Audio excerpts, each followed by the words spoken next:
This is Dan Schneider on this Dan Schneider video interview. The subject is the music of the Beatles.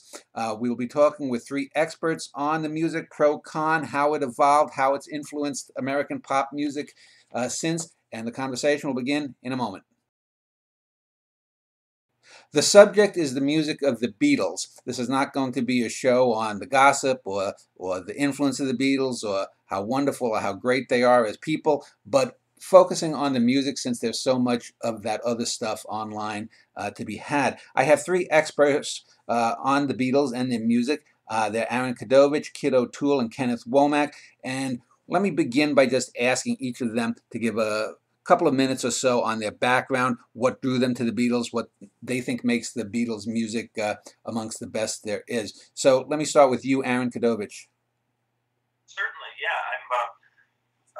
I have a background as a classical musician and music theorist, and at some point I decided to put that classical training towards popular music, and specifically to the Beatles. And I think the reason the Beatles are so successful, or at least one reason the Beatles are so successful, is that they balance two things: accessibility, meaning they're easy to like, and sophistication, meaning the music that they put together is extremely complex.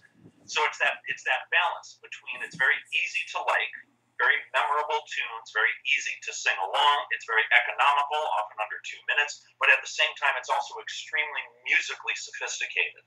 And I think the Beatles balanced those two things as well as any pop musicians in history. It's interesting you bring up the classical music. One of the reasons I'm doing this show is because I've been writing plays recently, and I wanted to use public domain music, so I've been getting more into classical music, and I've done 5 or 6 shows on Beethoven, well, not Beethoven yet, but Mozart, Vivaldi, and a few others, and I came across Howard Goodall's series where he has a few episodes talking about the Beatles and comparing them to classical musicians, so that's one of the reasons I wanted to do this show. Let me just ask before I move on, Aaron, you are, from what your website and people can Google online, you are supposedly the only full-time Beatles scholar, that you actually make a living from studying the Beatles? Yeah, it's a point of contention as to what constitutes a scholar versus not a scholar. So I've taken that out just because so many people have misinterpreted what that means.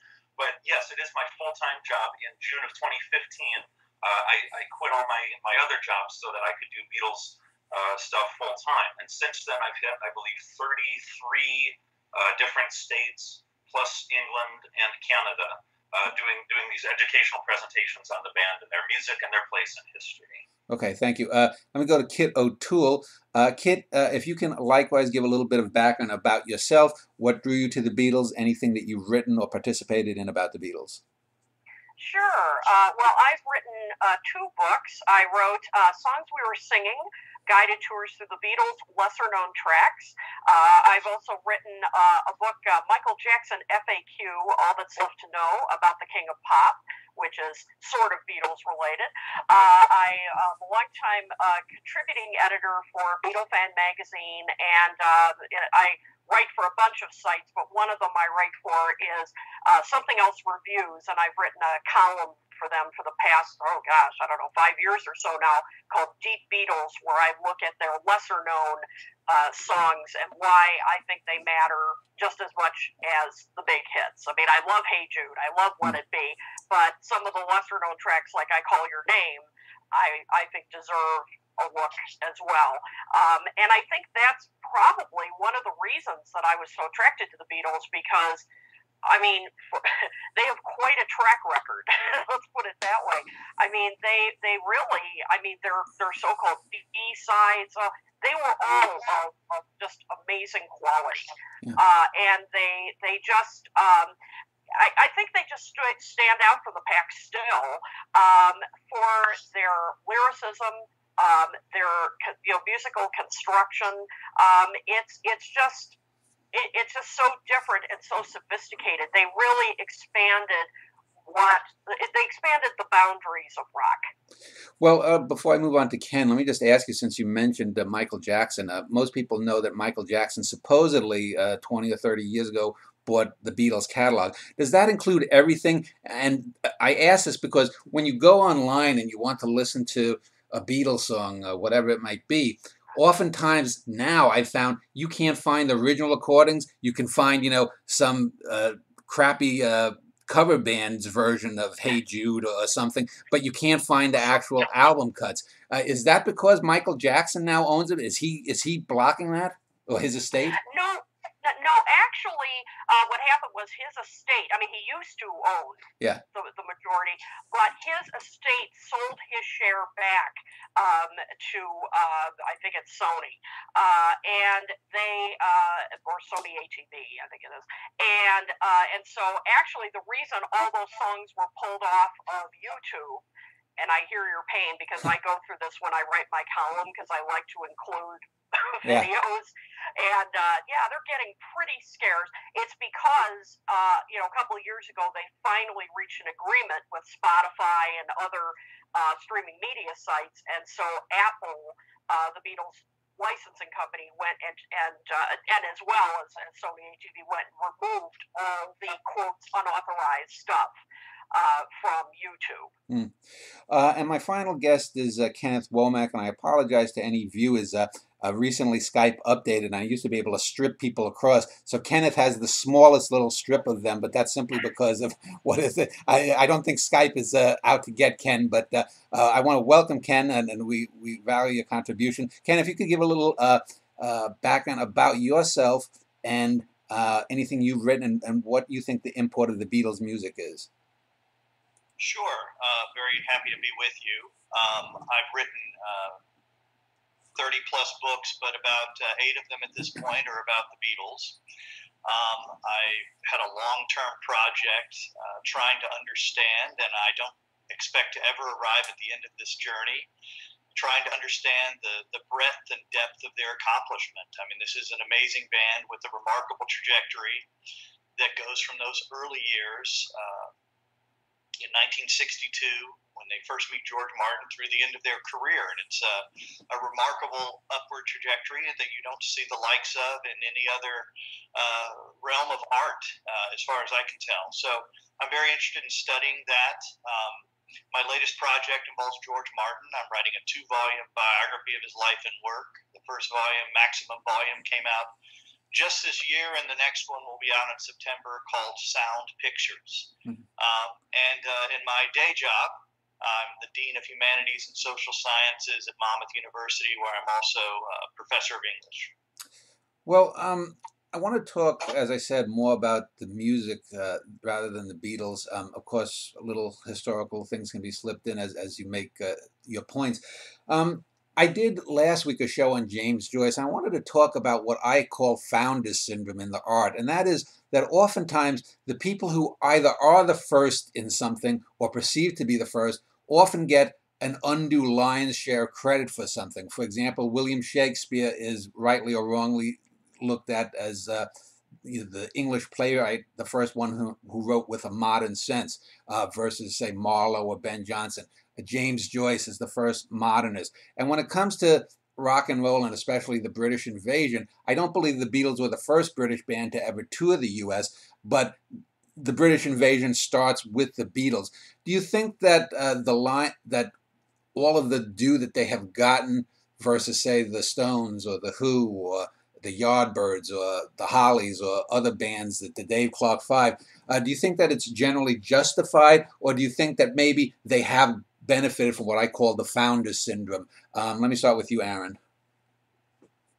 Well, that's a tough question to answer, because I think in many ways it's both.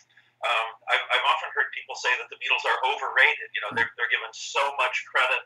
And yes, the Beatles are great, but there are all these other bands, like you mentioned, like the Who and the Stones, and who are really good as well. And so the Beatles get too much credit to the detriment of all these other bands who also contributed to the British invasion. That being said, I've often argued that Beatles music is underrated, and it gets back to what I mentioned earlier about the accessibility. It's so easy to like. That accessibility actually belies just how big of an accomplishment the Beatles output is. So, is Beatles music over or underrated? Well, it's both, just in very different ways. Ken, what is your take on that? Well, I think when you talk about this phenomenon you described. In literary studies, we call that primacy, and it is a fallacy, and we're all affected by it. I think the Beatles do benefit from this issue of primacy. To give you an example, primacy affects us all. For example, the old issue about, is the movie better than the book, right? Yeah. Well, if you read the book first, the movie may have deep issues in trying to match your experience. So the Beatles do enjoy a great deal of primacy. They're our first great recording artistry experience, but I think Aaron was very accurate when he suggested that the answer is both. The Beatles, also of the artists that you named a moment ago that we bandied around already, they are the most self-conscious of this group. And of course, when you make the allusion to James Joyce and literature or literariness, we're talking very specifically then about self-conscious artists. Maybe Shakespeare very likely did not think about himself as an artist in the same way we would today, but he sure created a lot of output in a relatively short life. James Joyce devoted his life to his art and gathered patronage to be able to make that possible. Yeah. For the Beatles, they devoted themselves, at least for a very specific, narrow piece of time, to self-consciously going after their art. When others would have taken 3-year vacations, they were showing up in the studio on January 2nd, 1969 to make the Get Back project, which obviously had a lot of challenges in store for them. So I put them in very much the same kind of place as the artist you named. The difference between the Beatles and the Stones is that self-consciousness. Doesn't mean the Stones aren't any good. They're wonderful. But they're a very different kind of art than the Beatles. And I think most artists are very different in terms of artistry than the Beatles. Let me ask Kit the same question. What is your take on this, what I call founder syndrome, or what Ken defined as primacy?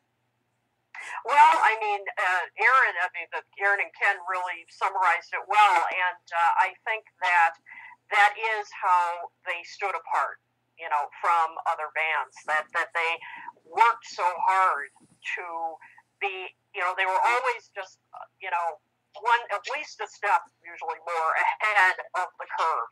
And, and I think it's important too, Ken mentioned the Stones, it always kind of, it's a little pet peeve of mine when people say, the debate, who was better, the Beatles or the Stones? I just feel like they're, and I could say this for a lot of other bands. I could say this for, the Hollies, the Yardbirds, goes on and on.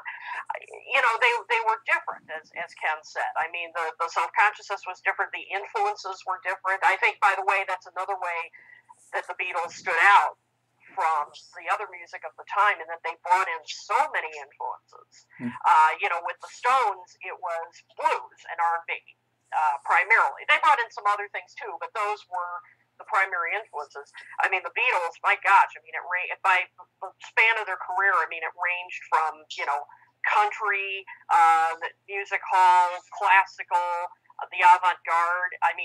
It just ranged. And so I think they were probably among the very few, if any, rock and roll bands to do that. But I see, as Aaron said, I think there is, that it is a case of the Beatles can be both overrated and underrated at the same time. I've often said, I think, we sometimes forget just how revolutionary a song like Yesterday was, because we hear it over and over again, right? You hear it constantly, but the classical influence was, a fairly new aspect of, to rock and roll and pop music. So, that can be lost. So I think that while, it can be said that maybe they do suffer from that founder syndrome, in other ways, it's pretty justified, that they were founders. And so therefore, I don't know if you could say that, argue that they were overrated exactly. Yeah. Well, before we go and look at the music from what I would consider, and I'll define this in a moment, the early, middle, and late Beatles period, which basically spans about a decade of the 60s itself. Let me just ask this question. I had mentioned coming upon wanting to do this show after looking up and researching about classical music, and I come upon a fellow named Howard Goodall, a British musicologist and former, I guess he was in a band or whatnot, who has a number of online shows, and they were on BBC, where he breaks down some Beatles songs and whatnot. And I got from that, and there were a few things I objected to, which I may bring in later, but from what I got from what his take was, that he looks at the Beatles' influence less as musicians, as players, because no one really considers any of the four Beatles, say, up with a Jimmy Page or a Pete Townsend as a guitarist or whatnot, but more as composers, that their influence has been as musical composers more so than musicians. Would you all agree with that? Let me start with Kit. Well, I take I disagree somewhat with that, because I think, yes, I don't know if you could rank them at, perhaps on the level of say, Jimmy Page, but I think George Harrison was an incredible guitarist, and I think his influence still remains today. I mean, he has such a distinctive style. Mm-hmm. He really developed a distinctive style. I think Paul McCartney is a bassist. Was he Jaco Pastorius? No, but he definitely developed his own style that I think was unique to the music. So I don't know. I mean, I definitely, of course, as composers, they were extremely original, influential. But I don't know. I would take some issue with the fact that they weren't as good musicians, that it was more the composer. So I mean, I think in their own way. I mean, Ringo. Many musicians today still say, even though Ringo wasn't Buddy Rich, isn't Buddy Rich, he still is. Has a unique style of drumming that Dave Grohl and other drummers today emulate. So I would say, that they did make their mark as musicians as well as composers. Kenneth, what is your take on that? And I ask because when people look at, say, Led Zeppelin, you look at Robert Plant as the prototypical rock star, the rock god. You look at Jimmy Page as the guitar god. You look at John Bonham as and Keith Moon as the frenetic, wild drummers. But their influence is limited to their spectrum, hard rock in a sense. Whereas the Beatles, because they're composers, and someone like Goodall and other people I've read, look at them as having a broader influence. They may not have been as great musicians technically, but their influence is far greater. Do you agree with that, Ken? I agree with what you said. I find that I increasingly don't agree with the best of lists in general. That have Jimmy Page and Jimi Hendrix and truly great guitars like that, like Eric Clapton, at the top of their list. And the problem is they're really about influence and not about technical virtuosity, or perhaps not even about actual skill. They're getting credit for being influential, and probably in that sense of primacy. Eric Clapton has enjoyed a lifetime of being first in a lot of senses. I think many better guitarists have come along. I would argue that Paul McCartney is probably a better guitarist than Eric Clapton. And as Kit said, he's certainly direct mail to Ken Womack from the Claptonites. Email me, folks. In terms of actual quality of work, I don't think Cocaine is that interesting a song. And Tears in Heaven, we have to remark, is probably one of the most overrated songs. I cringe every time I hear that, but. Right, it had a great backstory behind it, though, that told really, really well on VH1 and MTV. Yeah. And I think that's the larger point, too, here that I'm trying to make. When you look at those lists of best of, that Rolling Stone in particular is becoming quite famous for putting out every few years, there are issues of context and primacy that have to do with who those players are. The reason why the Beatles are so special is because they're the sum of their parts. Yeah. And all of these bands that you've mentioned, like Led Zeppelin or The Who, are also the sum of their parts. I think the Beatles had better parts. One of those parts was George Martin. One of those parts you don't hear on the records was Brian Epstein. You know, they were devoting their attention and artistry to their music in a very different way than all of these bands. You know, I think I recently read about Led Zeppelin making the Presence album, which I love Led Zeppelin. It's a weak record. Yeah. There are good reasons why.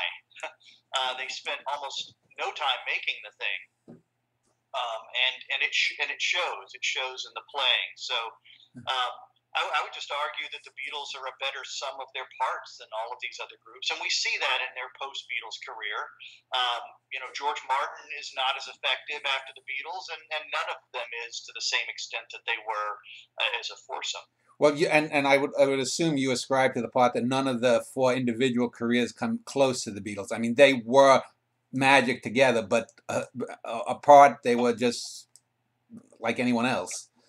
Sure, and you know, one of my favorite indicators of that is, you know, Paul McCartney by 1980 had made more money than he made with the Beatles. Yeah. Now, of course, that's eclipsed by latter-day events and event culture in the Beatles' career. But you're absolutely right. His solo career doesn't. None of their solo careers approach what they did together. Aaron, what's your take on composers versus musicianship? Yeah, I tend to go with the composer side. That's not to say they were bad musicians or anything, and technique is only part of the battle. Technique is a stepping stone to making great music, and it just so happens that I'm reading Hammer of the Gods, Led Zeppelin, authorized by Stephen Davis, and it just so happens to have a quote from Jimmy Page: "Technique doesn't come into it; I deal in emotions." And Jimmy hits the nail on the proverbial head there, because technique by itself can't make great music. You know, if you can have the best technique, but if it doesn't mean anything to your audience, then what's the point? Mm-hmm. So as far as Beatles composers versus Beatles as musicians, I don't mean to belittle their abilities as musicians. Maybe they're not as technically gifted as some, but they created absolutely spectacular music. And I think the single biggest reason is their abilities as creative musicians, as composers and songwriters, and in addition to their abilities as musicians. But I would rank them as composers higher than I would rank them as performers. Ken, let me turn to you to open this next question, and let's move on to the actual music. I want to get into sort of the background and some of their influences, but would you agree, before the show started, I had broken the Beatles up into early, middle, and late periods, and I would have the early period of the Beatles running, say, through, I guess here, like Beatles 65, and then say Beatles 6 through Revolver as the middle period, and then everything after Revolver is the late. Do you and do most experts, do you think, hew to that sort of chronology, if you will? Well, I mean, you know, you're a thinker about literature. I think chronology and periods are difficult to ascribe fixed boundaries to, right? Yeah. But I would agree. I think a lot of folks who write and think about the Beatles think about them as having periods you can ascribe to a certain amount of years. Yeah. I would agree. I tend to look at everything from, say, certainly Revolver on as sort of the middle period. You could certainly say Sgt. Pepper on would be the studio years, yeah. right? Yeah. Would be that period where where they're no longer touring. Yeah. Kit, what is your take? Do you separate them into sort of three major periods, or any other way? Well, you know, it's such a difficult question, because I found, and this is one of the joys, and I'm sure my colleagues will agree here, that I think there's always something new to discover with the music. Like, for example, you mentioned the American releases, and so just mentioning the British releases, Beatles for Sale for me, has become a real turning point kind of album, that where they're starting to transition, from the earlier stuff and moving toward Revolver and Rubber Soul. And then, of course, we go on to the next period from Sgt. Pepper, with Sgt. Pepper with the psychedelic years. You then have, getting back to more of their, like, kind of down to basics, put it a bit more simplistically with the White Album. And so, I mean, it's I definitely think you can divide them in those three areas, but I think you can then even subdivide them further, which would probably be a whole other show. It would take up too much time, but I think that's the great thing about studying their whole catalog. You can really tell. And it isn't always a dramatic change, but you can always, you can sort of tell, Beatles for Sale, they were starting to get a bit more introspective, and the Dylan influence was coming in there, and so forth. So yeah, I mean, basically I would agree that those are the three main areas, but I think you can, as I said, you can subdivide them even more. Aaron, you just loaded up with a book. Go ahead. So earlier this year, I published Beatles Study Volume 1, Structural Analysis of Beatles Music. I don't know if you can see that, yeah. But in there, I hear four phases. Certainly there's, especially with musicians, there's a tendency to do early, middle, and late. Beethoven fits perfectly into that. I'm not convinced the Beatles fit so perfectly into the three-prong structure. I see four phases. So quoting from my structure book, I see Juvenalia, which goes through A Hard Day's Night. Then I go into artistic adolescence, the point where, like Kid said, they go in a different direction, a more mature, more adult style. So this would be Beatles for Sale through Rubber Soul. Then I see psychedelia, which would be Revolver through Magical Mystery Tour. And then a retrospective phase at the end where they go back to their roots, back to the music that inspired them in the first place. And that's what we find on the White Album through Abbey Road. So I see four phases. Of course, it's debatable. People will continue debating it for decades, maybe even centuries to come. But I personally, I prefer the four-phase model over the three-phase model. Okay, well, let's talk then about when the Beatles sort of came into their own, the early 60s. I know I still have somewhere here in my home an old Tony Sheridan record with the Beatles. I forget what it's called. It was probably an early 80s re-release. And, you can tell they're good, competent musicians, but it doesn't seem like anything, you call that the Juvenalia period, it doesn't seem like anything stands out that separates them from the same kind of stuff that the Dave Clark Five or later Herman's Hermits would put out. It's the late 50s, early 60s kind of thing. It was basically that and Motown at the time. What do you think, since you talk structural, I'll start with you, Aaron, what defines that? Are they just imitative? Are they just, finding their bones here? To a certain extent, yeah, they are imitative. When John said when he heard, I forget if it was Elvis or Little Richard, but when he heard one of them, it took him from the provinces of England to the world, and he's trying to sound like that. John wants to sound like Elvis and like Little Richard. That being said, he doesn't. In many ways, he does, of course. But you would never mistake John Lennon's work for Elvis's or Little Richard's or Buddy Holly's even. And so, yes, to a certain extent, it is imitative, derivative even. But at the same time, they infuse their work. Even their earliest recordings with Tony Sheridan, you find hints of what is to come. And I don't know how technical you want to get with this, but the My Bonnie, I find to be one of the most compelling recordings the Beatles ever did because it uses two different keys. Now, most songs are in one key the entire time. Most Beatles songs are in one key the entire time. But My Bonnie starts in A major, that slow, My Bonnie lies over the ocean. And then they ramp up the tempo and give you a full rock and roll style for the verses, and that's in C major. So it's a juxtaposition of A major against C major. And you can trace the Beatles' entire career by songs that use that particular relationship. So the Abbey Road medley at the very end of the Beatles' career juxtaposes A against C throughout the entire B-side of Abbey Road. And so the very first recordings that they ever did, and My Bonnie uses the same technique that their last recordings used as well. And I find it so compelling that even though it's such a simple, almost a throwaway song, My Bonnie, that is, it's almost a throwaway song. At the same time, it foreshadows where this band was headed, and I find that to be more compelling, more sophisticated, and ultimately more interesting than dare I say, Elvis Presley or Little Richard or Buddy Holly, all the people that the Beatles were imitating. Well, it's interesting you say that they come full circle, but I forget, there might have been the Four Quartets with T.S. Eliot. You know, he talks about coming home full circle, but something being changed. Obviously, 1970s Beatles versus 1960 or 61's Beatles, they may be using the same techniques, but they've also added something, correct? Very much so, yeah.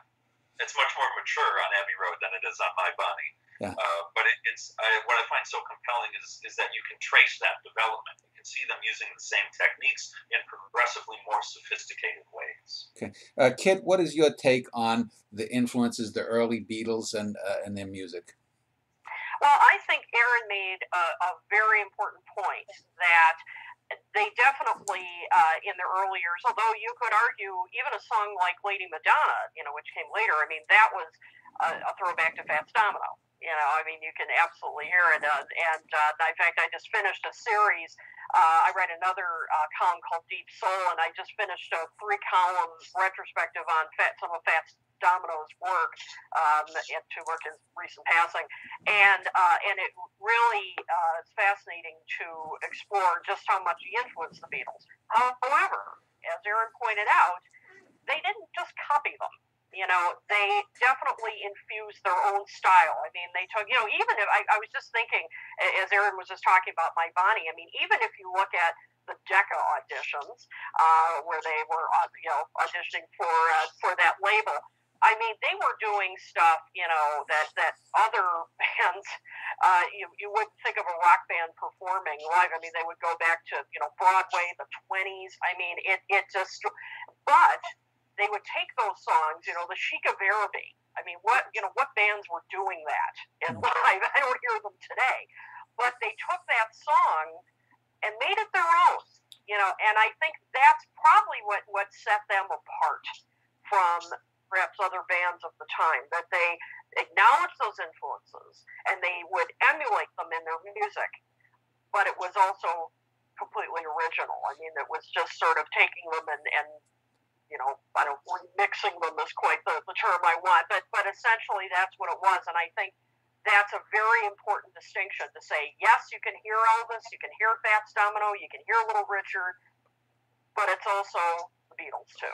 Well, just to take an example, Kit, of one of their more famous covers, Twist and Shout from the Isley Brothers. If you listen to the original Isley recording, it's typical 50s, and it's certainly a good pop song and whatnot. But then when you listen to the Beatles song, especially as they get towards the end of the song, they sort of get that sort of modern, what would become hard rock, heavy metal yowling that, most famously probably in Robert Plant, Led Zeppelin's Communication Breakdown, does that and they bring that in what, 63, I think, Twist and Shout might have been released. So do you sense that you had the bubbling of this experimental? Because the myth is that Bob Dylan sort of transformed the Beatles from a boy band to something more. I would say you'd probably say they were heading that way even regardless of Dylan. Absolutely, and I think that's a very also a very interesting point, because when you hear the two songs back to back, there are similarities. I mean, obviously the Beatles didn't change the lyrics, they didn't change the essential melody, but adding that, the harmonies. I mean, that's the version. And no disrespect, I love the Isley Brothers, but no disrespect to them. But when you think of Twist and Shout today, most people would cite the Beatles version, and so that's a perfect example of what I was just talking about, how they would make a song their own. Yeah. Ken, let me ask you about sort of this early or juvenile period, as Aaron calls it. What do you think is a hallmark of the Beatles musically then? Do you think it was experimental? Were they trying to be more commercial? What is the hallmark that you would define that era as? I think you have to, when you think about that period, we're talking about consolidation as much as anything. I think to ascribe, and I don't like to do this myself, to over to over ascribe any kind of artfulness to them at that point is troubling, because really they're just trying to consolidate their career.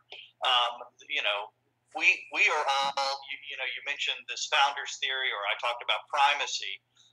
We're all stuck in a bit of a critical bind when it comes to the Beatles, because we can't imagine their career having happened any other way. It's impossible, given their place in world culture, to see around them, because they're so large. You know, to go with our literary theme, they're vast. They contain multitudes, right? And our problem with them is that that massive, significant place that they occupy. So when you go back to those early years, remember, they're just trying to, you know, to have regular meals at first, and then after a while, it's really just about seeing if they can keep this thing going. You know, Brian Epstein had them playing every 2-bit club and ballroom they could throughout much of 1963, because they figured it was all going to go away. George Martin was rushing them into the studio to record as much as he possibly could in the spaces between all those concerts in 63, 62, really 63 and 64, just to see what they could do while they could still do it. They were all very conscious of the phrase that, you know, we've all heard, that they might be a flash in the pan, right? And they did not want to be that flash in the pan, so they were doing everything they could before they all had to go and get real jobs.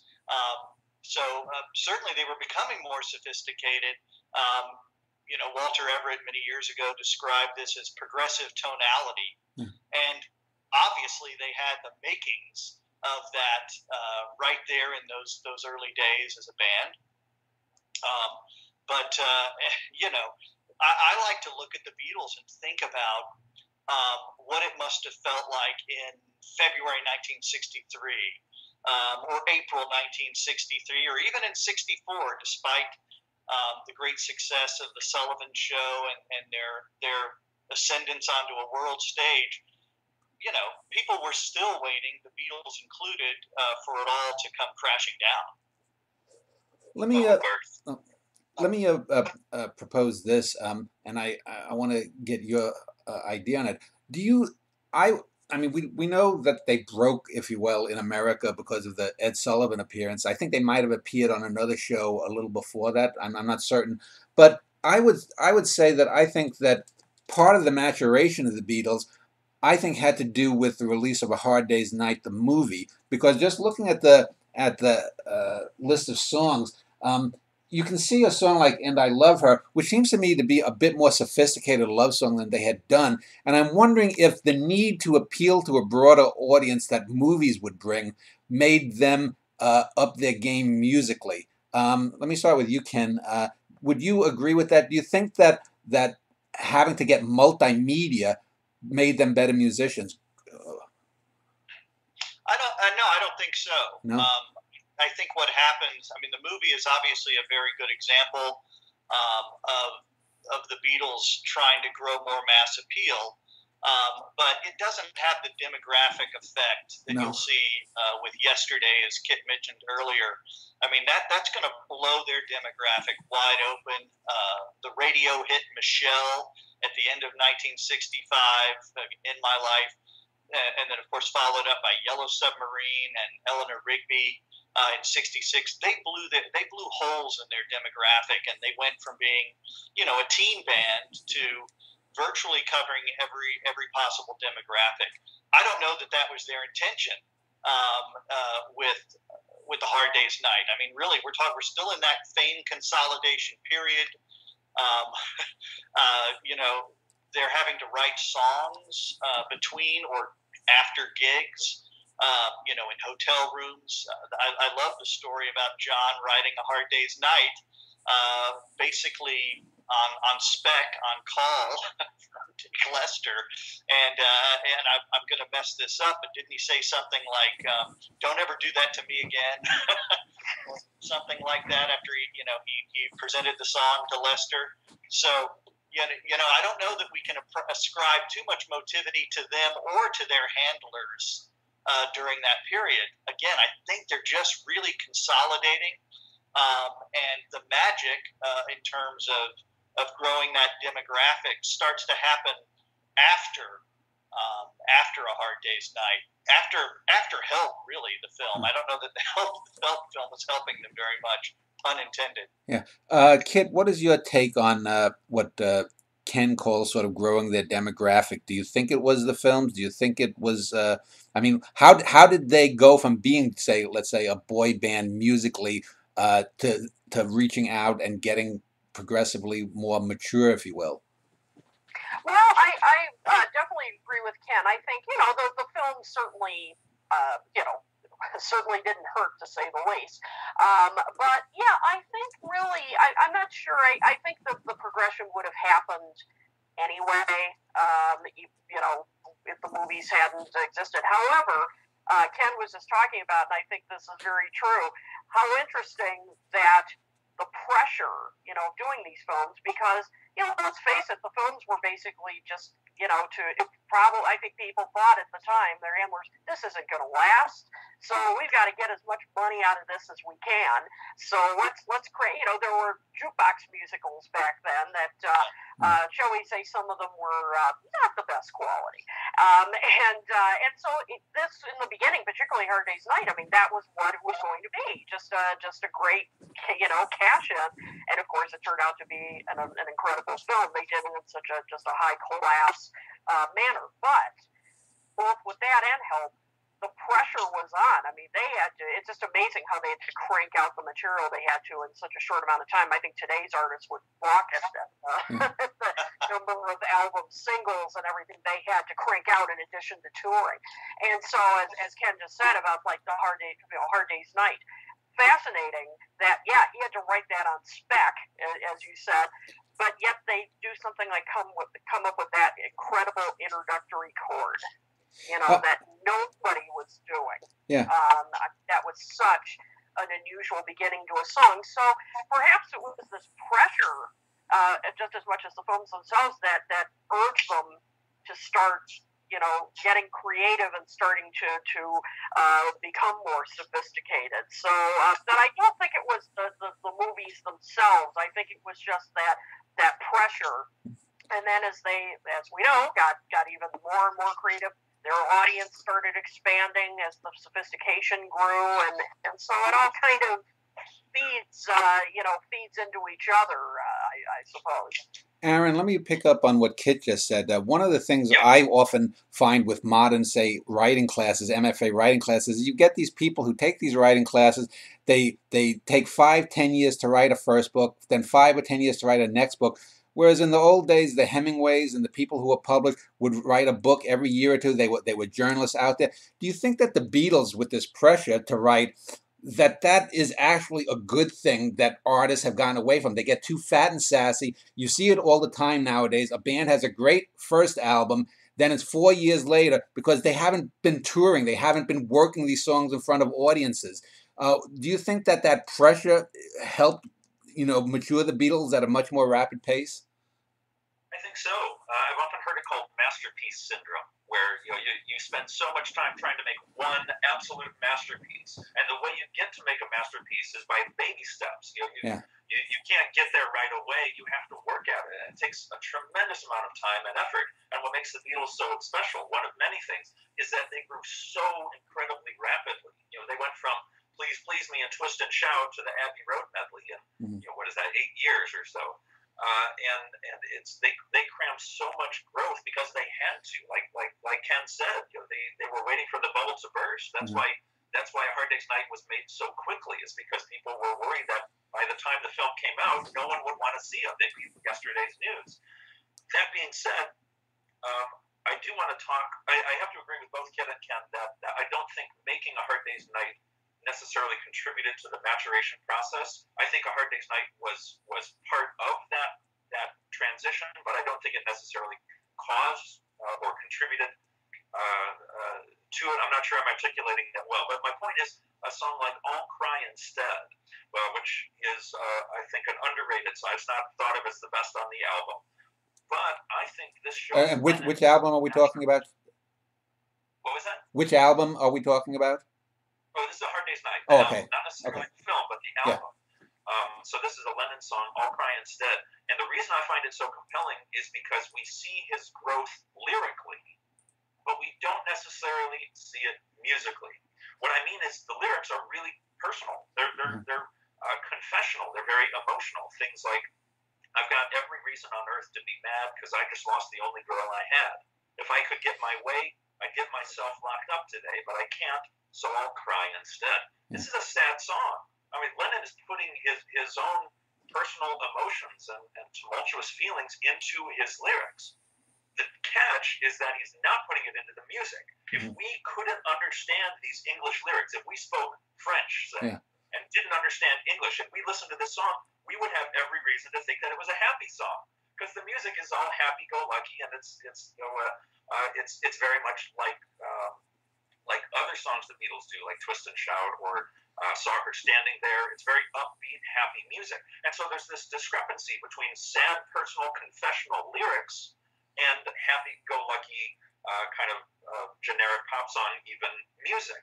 And so we see Lennon growing a little bit, but it's only in the lyrics. It's not necessarily in the music. By the time of their next album, Beatles for Sale, we find songs like I'm a Loser or No Reply, where the music and the lyrics are working together, where they're pulling towards a common goal of self-expression, as opposed to a song like I'll Cry Instead, which is only lyrically pulling in that direction, but not musically. So I think I'll Cry Instead is an underrated Lennon song because it helps show that maturation process. He's not there yet, but this is one of the first examples where you can see the future and you can trace back Lennon's mature output to a song like I'll Cry Instead from several years earlier. You know, it's interesting. I just wanted to point out that is one of my favorite songs too, and I always thought that took a lot of guts to start a happy pop, seemingly happy pop song with "I've got every reason on earth to be mad."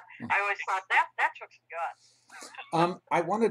One of the reasons I like doing these shows, and I don't try to over format them, is I like digressions to pop up, and so I want to pause here on a digression that Aaron has brought up, and that's the difference between music, the writing of music, and lyrics in pop music. And I grew up in the 1970s. I was born 65, so I grew up in the post-Beatles breakup era, basically, aware of that. And you had a lot of bands, album-oriented rock. When I was a kid, Foreigner was big, and they are, to me, the classic band that has terrible lyrics, but they had good harmonies that made their songs listenable. And in just thinking about what you said, Aaron, and I'll go to the others after, is I think one of the reasons that I prefer the middle period is I think both their music was venturesome and their lyrics were at their best. Whereas when you get to a songs like, even famous ones like The Long and Winding Road or Hey Jude, the lyrics are not up there with with Norwegian Wood, say, where you have hints of something deeper, but you're not veering into the cliches. And I think in the later period, you often get some great musicality, but the lyrics suffer. Now, we can talk about that as we get there, but talk to me, Aaron, first, and I'll go to the others, about the music as musicians composing the actual music, and I don't have the terminology, I don't have the vocabulary, versus their lyricism.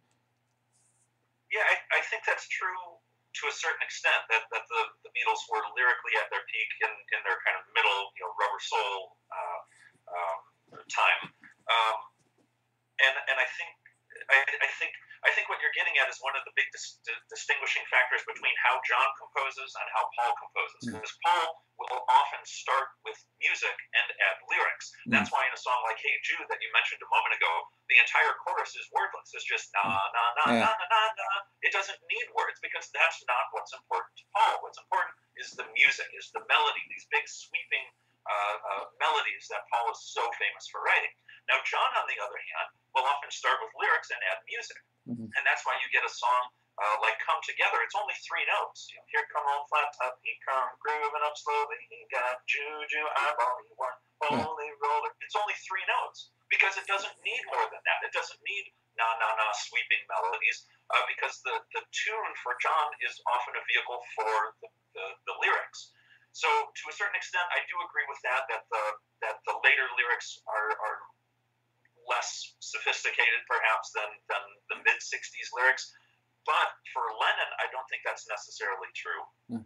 One of my favorites, of course, is "I Am the Walrus," Yeah. and the nonsense lyrics, so-called nonsense lyrics for a song like "I Am the Walrus" are absolutely fantastic in every sense of the word. Yeah.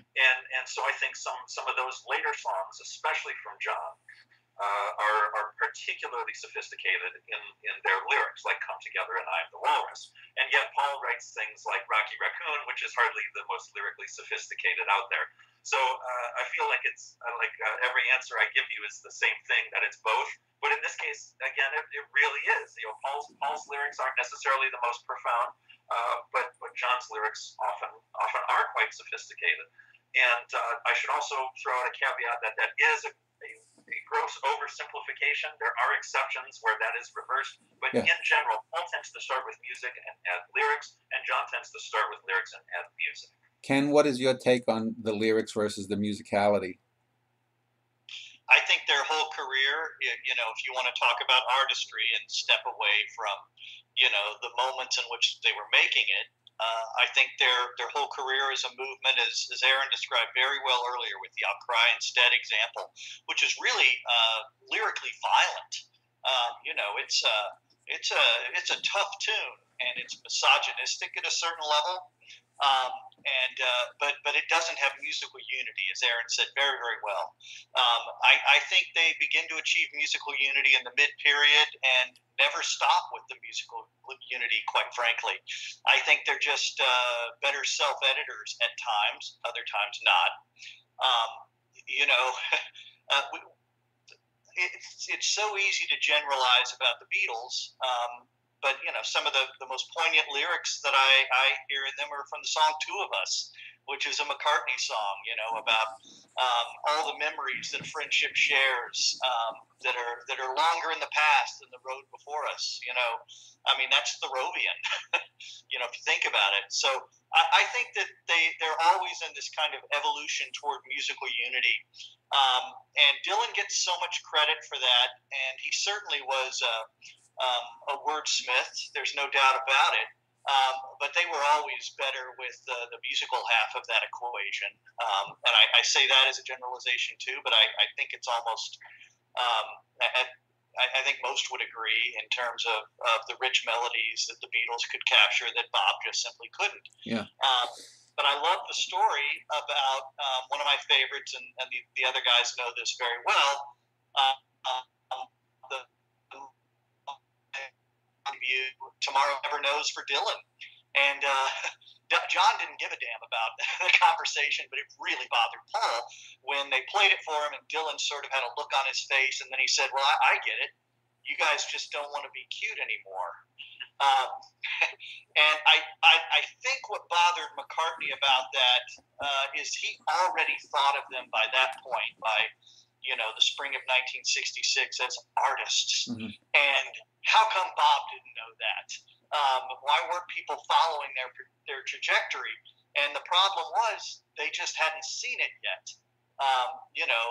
Paul was experiencing something else with Lennon and Martin and the others in the studio that the world wasn't seeing, and that world included Bob Dylan, who was, of course, also in his own way sophisticated. Yeah. But it's this evolving artistry that's always moving toward unity. And just about the moment they fully arrive there, they walk off the stage forever in August 1969. Yeah. Kit, what's your take on lyrics and musicality of the Beatles? Yeah, this is, as I think Ken and Aaron have summarized nicely, this is such a complicated question. As I was thinking about this, particularly, Aaron, what you were saying about how John Lennon developed as a lyricist. And I agree. I mean, even if you look at the White Album, Julia, I'm So Tired, these were such personal songs. And I think, when you look back at his earlier work, you can see the evolution there. As far as Paul goes, yes, he wrote, some songs that perhaps I know, of course, the others hated Obladi Oblada because they had to do it so many times. But he, as Ken just said, on the other hand, he was capable of writing incredible stuff. like Two of Us, like I even think Long and Winding Road has some incredibly moving lyrics. And I know we've been restricting so far our conversation to Lennon and McCartney, but how about George Harrison? He absolutely, I mean, he just developed as a songwriter incredibly rapidly, and by the White Album, Abbey Road, I mean, he was writing songs. In fact, I think Here Comes the Sun, when they debuted, the Beatles debuted on Spotify, I think Here Comes the Sun was the #1 most streamed song, which is really interesting. Yeah, it's very interesting when you think about that just a few short years earlier, he was still developing as a songwriter, and by the end, and then, of course, we went on to All Things Must Pass. So he developed as songwriter throughout their whole trajectory. So I agree. I mean, I don't know if I think they just evolved in different ways, and I don't know if I could say toward the end, their lyrics weren't as good. I mean, I think they were different, and that doesn't mean necessarily that they weren't as good. Let me yeah, go ahead. And ask Kid and Ken. While My Guitar Gently Weeps. I have found a lot of people really like that song. I personally think that it's his first fully mature piece of work. However, a lot of people have disagreed with me on that, and mostly for the lyrics. Everyone says the musically, While My Guitar Gently Weeps is spectacular. I've never had anybody take exception to that. I have, however, debated people who say lyrically it's not up to snuff, and so it's not his first truly mature composition. So I'm going to ask Kid and Ken, what is your interpretation of While My Guitar Gently Weeps, musically versus lyrically? Wow, that's a big question. I would say that, to me, I thought the real turning point, even before then, was Taxman. That was a real turning point for me, for him musically and lyrically. He really was showing his development as a wordsmith, and it was just a great kick butt rock and roll song too. But it was also pointed. I mean, it was pure Harrison, But yeah, I think by the time While My Guitar Gently Weeps is a completely different kind of song, and I agree with you. I think that it did show perhaps more sophistication. That he was, I mean, in a way, this might sound a little over the top, but it's almost an epic in a way when you think about it. I mean, the way it's musically structured. So I would agree that was probably, maybe the beginning of his sophistication. But I would say, though, I wouldn't overlook Taxman as another turning point for him. Well, Taxman's a great song. I guess I put an asterisk by it since we know that he was influenced by the Batman theme. But I love the song. I think it's it's an essential Beatles song. There's just no doubt about it. But when you listen to Within You, Without You, I mean, that's a fully realized idea. It comes to pass, as all things do. It comes to pass because, George's original contribution to Sgt. Pepper was rejected by George Martin in a pretty rough scene that George would later recount with the other George. And in any event, I find that to be sort of a sister song, or maybe the maternal song for While My Guitar Gently Weeps, which I'm right with you, Aaron. I think it's brilliant lyrically. I mean, it's nothing that John Lennon wasn't doing by, using a found object, in this case, a book, the I Ching, and brilliantly talking about the malaise of the world. I mean, the lyrics, it's a great example of musical unity. While My Guitar Gently Weeps has very sophisticatedly connected its lyrics and its music. Even the amount of time that George spent afterwards, I think it was with Chris Thomas, trying to get his guitar to sound like it was weeping so that he could underscore the lyrical intent of this kind of you know, this sad harbinger of the state of the world in 1968, no less, which was not the summer of love; it was the summer of hate and despair. Um, I think the unity in that song is brilliant. But I also love "Within You, Without You" for the very same reason. Without You is more George Martin, I would say. Would you agree with that? With "Within You, Without You" is just as much George Martin's work as it is George Harrison's. Would you agree with that or no? I would agree, I guess, to a certain extent, because Martin was always very self-conscious about the fact that just as badly as Lennon and McCartney, he was subordinating George Harrison, because Martin was looking for the winning song so he could keep the train going. Right. And George wasn't that guy for a while. But yeah, "Within You, Without You," I mean, his score is a big part of that song's success. The way that Martin weaves the Eastern and Western sounds together was probably essential in the song's making. But it does have a similar kind of unity for me. Yeah, but I mean, "While My Guitar Gently Weeps" is a masterwork. And that one's pure Harrison. I don't think Martin did much. I mean, he did the scoring for the slow version that was eventually dropped. But "Within You, Without You," it seems like more of a collaboration between Harrison and Martin. Absolutely. And for "While My Guitar Gently Weeps," I mean, there's that first time that Harrison plays it, and I think the others are gone, and Martin's sitting up in the booth, and it's a really big moment for George Martin, because he realizes to a certain extent how he's very much perhaps he's over-allotted his time and energy into Lennon and McCartney, and he's listening to this beautiful piece coming over the playback. It was pretty powerful for him, but I think you're spot on. Aaron, just my comment on that is I don't think Harrison's songs, while they would be classics for other people, they don't match up with, say, the top 10 or 12 Lennon-McCartney songs. And I think it's because you have the synergy of Lennon and McCartney bringing out the best in each other.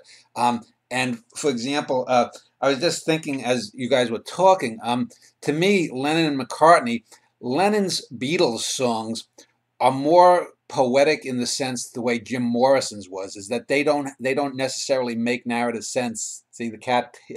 What's the cat's name? Buddy.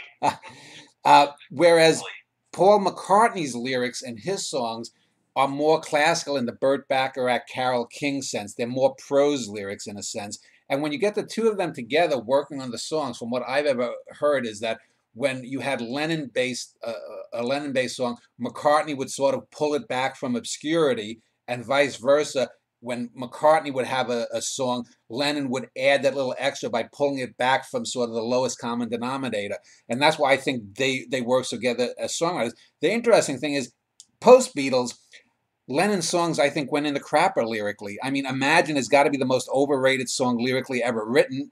And if you look at the Wings, I think McCartney was writing far more poetically, not as far as the Beatles were concerned, but far more than Lennon in the 70s. He tended to sort of try to fill the void that happened. John lost it. What is your take, Aaron, on Lennon versus McCartney? Who, the poesy, obscurantism, whatever. Post Beatles, both Beatles and post. Well, I have to admit, I don't know the solo careers nearly as well as I know post breakup. I don't consider myself an expert on. I just haven't done the homework, so I don't feel like I can really comment on that. But during the Beatles years, say it one more time.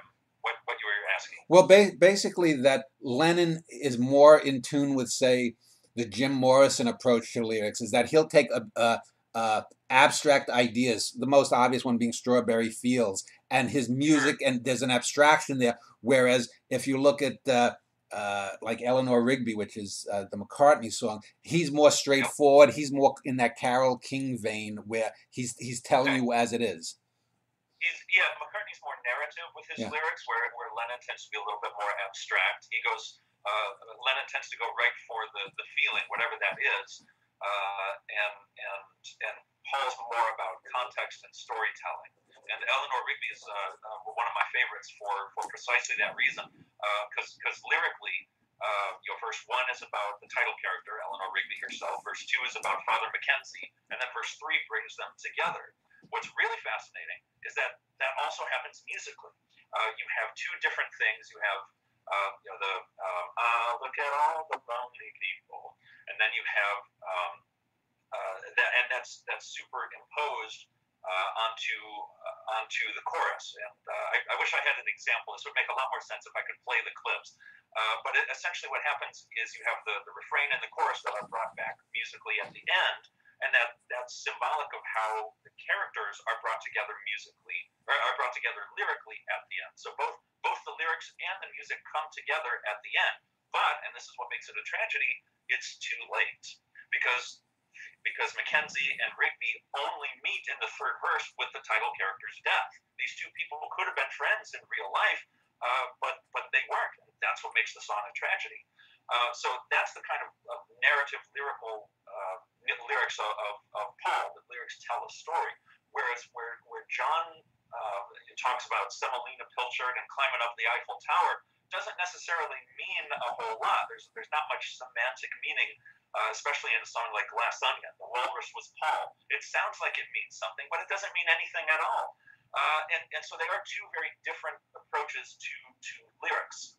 Lennon's more abstract, even nonsensical approach, whereas Paul tends to be more narrative in his lyrical structures. I'm not entirely sure if I'm answering your question, but that's what's coming to mind when I hear you make those comments. Kit, what is your take on Lennon versus McCartney, their lyrical, or even this how they would construct songs musically?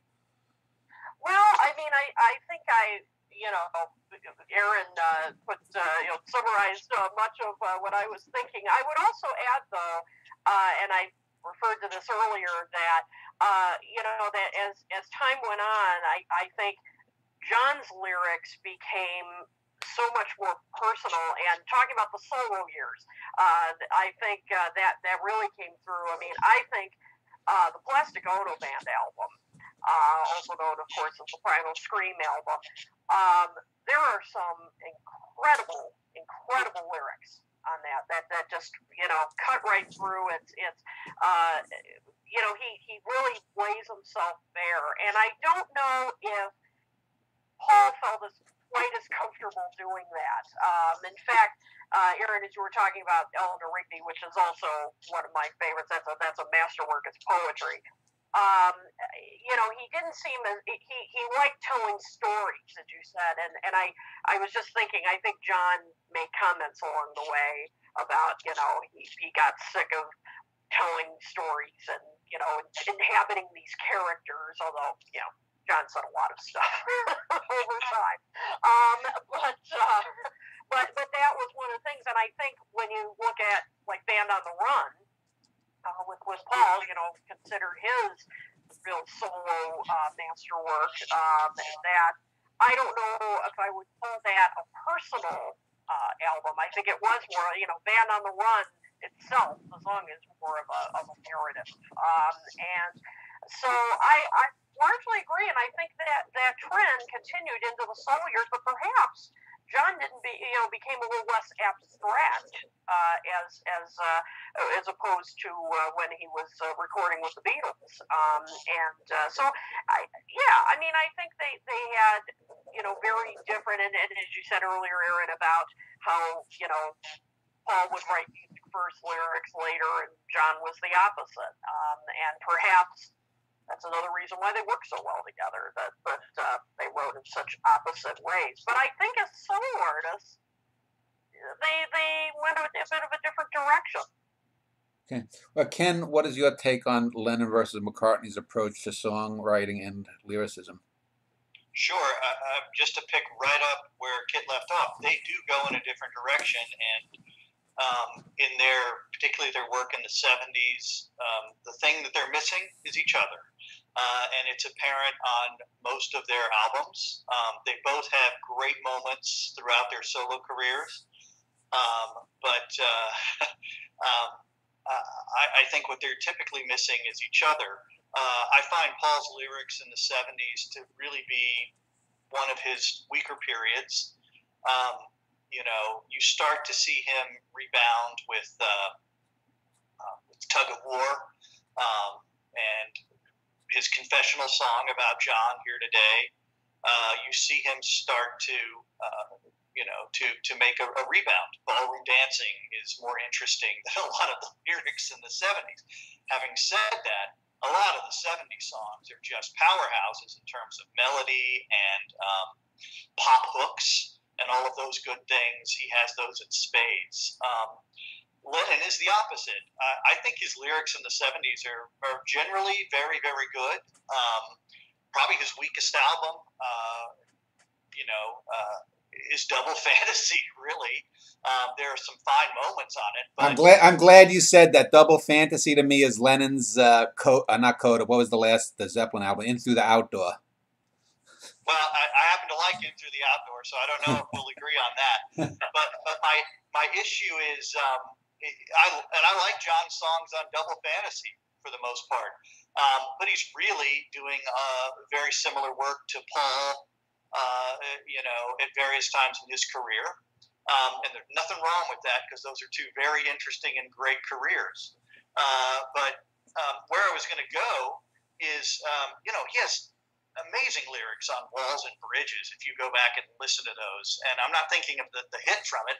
I'm thinking of Number 9 Dream, which I know was also a top 10 hit, actually Number 9. I'm thinking of Number 9 Dream or Steel and Glass. I mean, those are great works of imagism. Even the piece about Yoko, with whom he was estranged at that point, Bless You, is a really great poetic piece of work. So, and they're not abstract or abstruse in the way you might have been with some of those great moments in the Beatles, but they're very, very good works of poetry. He's still cataloging. I'm the Walrus is nonsensical, Lewis Carroll-like cataloging, probably born out of Dylan and Desolation Row, but he's cataloging in the great song God from the Plastic Ono Band album. He was great lyrically, but he was often missing melody. And for the most part, he wasn't working with bands that could provide that for him. And not that Paul was. Paul was usually the first among unequals, I think, in many of his bands. He's probably with his best band right now, in terms of musicianship. But I think they're always missing each other for the most part. And I got to go back and quibble with something you said. I think a few Harrison songs for me are in the top 10. I think Here Comes the Sun is a brilliant composition. Something. Hello? Is the sum of those two. I mean, and While My Guitar Gently Weeps. I mean, George, for only having, what's the number, 25 or so songs on Beatles albums compared to 150 by the other two, or more, at least during their working days together. George really manages to break through with a couple of absolutely heavy hitters. It's pretty impressive if you think about the paucity of space he had to work. I know that Aaron disagrees, and I broke it up into 4 segments, but just for my thesis, I want to just include Rubber Soul and Revolver as sort of the quintessential middle Beatles albums. And just to talk about musically, we've talked a little bit about Eleanor Rigby, which is from Revolver, I believe, and that's basically a McCartney song. And I want to talk about one song particularly from Rubber Soul, and that's Norwegian Wood, which for me is, I think, the absolute best Beatles song. If I had to be on a desert island and could only listen to one Beatles song, it's that. It's only 2 minutes. The lyrics, when we talk about poetry, and I'm a poet, Eleanor Rigby has great lyrics, but if you remove the music, you lose some of the emotion. You could take Norwegian Wood, This Bird Has Flown, put that as a poem there, and it's an endless loop. It's got that Robert Frost-like quality. Does he burn down the apartment when he references the Norwegian Wood? Is it admiring of the girl? What actually happened? There's stuff, and the use of the sitar, and unlike, and I think Howard Goodall says it was the first use of the sitar, but it actually wasn't. But to me, that's the quintessential song, and that's Lennon. It's basically, I think, 95% of a Lennon song at his absolute best. let me start with you, Aaron. Talk to me about those two particular songs. We could talk about many songs, but like, as I said, let's just take those from those two as middle period classics. Then, if you could talk to me about Norwegian Wood and then Eleanor Rigby. Yeah, well, I mentioned earlier how Eleanor Rigby has a narrative structure. It's almost it's like a 2-minute opera in that it's drama set to music. It's a story set to music, and that's similar to what we find in Norwegian Wood. It's kind of an exception for Lennon in that it is narrative. There is a story, and each verse tells you what happened next, and so it's suitably abstract, but it still tells a story. Curled up to sleep in a bath. Presumably the woman denied sex from him, and so he has to sleep in the bathtub instead of the bed with her. So what does he do? He burns down her house out of spite and revenge. And it's similar. Ken mentioned the misogyny, a little bit of misogyny in All Cry Instead, and we find that again in a song like Norwegian Wood. Lennon doesn't respect this woman's boundaries. He burns her apartment to the ground when she refuses his advances.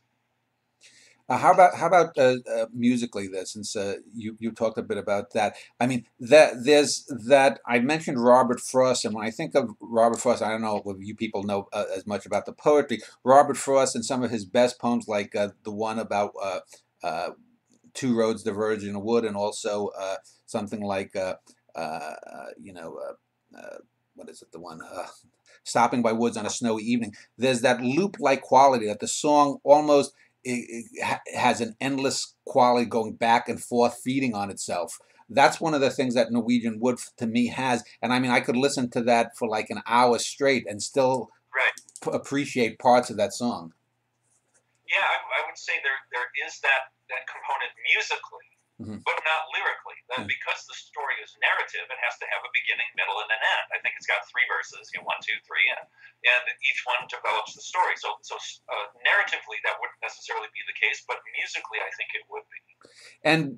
And to compare it against Rigby, what do you think those two songs, if we look at them as sort of the quintessential John and Paul songs from that middle period? I know you disagree, but do the songs stand out differently in terms of their song structure?